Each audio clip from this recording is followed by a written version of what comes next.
இங்கே இந்த சின்ன பையனுக்கு பிறந்ததுலேருந்தே கண்ணு தெரியாது. அதனால அவங்க அம்மா அவனுக்கு அவங்க வீட்டில் இருக்க தானியங்களை வச்சு அவனுக்கு நம்பர்ஸை கவுண்ட் பண்ண சொல்லி தராங்க.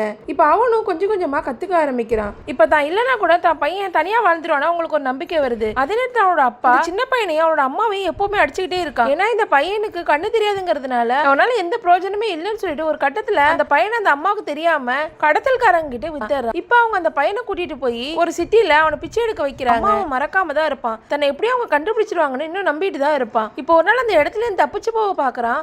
அதனால அவனை பயங்கரமா அடிக்கிறாங்க. இப்ப அடுத்த நாள் அந்த பையனை பிச்சை எடுக்க உட்கார வைக்கிறாங்க. ஆனா அவனால சுத்தமா முடியல. வாயிலிருந்து ரத்தம் எல்லாம் வர ஆரம்பிக்குது. உடனே அந்த பக்கமா வந்த ஒரு சோல்ஜரு இவரை பாக்குறாரு. பார்த்ததுமே அவனை கூட்டு போய் ஹாஸ்பிட்டல்ல சேர்க்கிறாரு. இப்ப அதே நேரத்துல அந்த பிச்சை எடுக்க வைக்கிறவனும் இது எல்லாத்தையுமே பார்த்துட்டு தான் இருப்பான். இப்ப அந்த ஹாஸ்பிட்டல்ல போனதும் அந்த பையனுக்கான பில்லை கட்ட சொல்றாங்க. அவன் ரொம்ப கிரிட்டிக்கலா இருக்கான்னு சொல்றாங்க. இவர் அவனுக்கான பில்லை கட்டிட்டு எப்படியா கிளம்பலான்னு ட்ரை பண்றான். ஆக்சுவலா அன்னைக்கு அவருக்கு என்கேஜ்மெண்டா இருக்கும். இப்ப டயத்துக்கு போன பெரிய பிரச்சனை ஆயிருமேனா அங்க ஒரு அம்மா கிட்ட காசு கொடுத்து இந்த பையனை கொஞ்ச நேரம் பாத்துங்க நான் வந்துறேன்னு சொல்றாங்க. ஆனாலும் அந்த அம்மா எனக்கு எக்ஸ்ட்ரா டியூட்டி எல்லாம் பார்க்க கூடாது, நீங்களே பாத்துங்க சார்னு சொல்லிட்டு போயிடுறாங்க.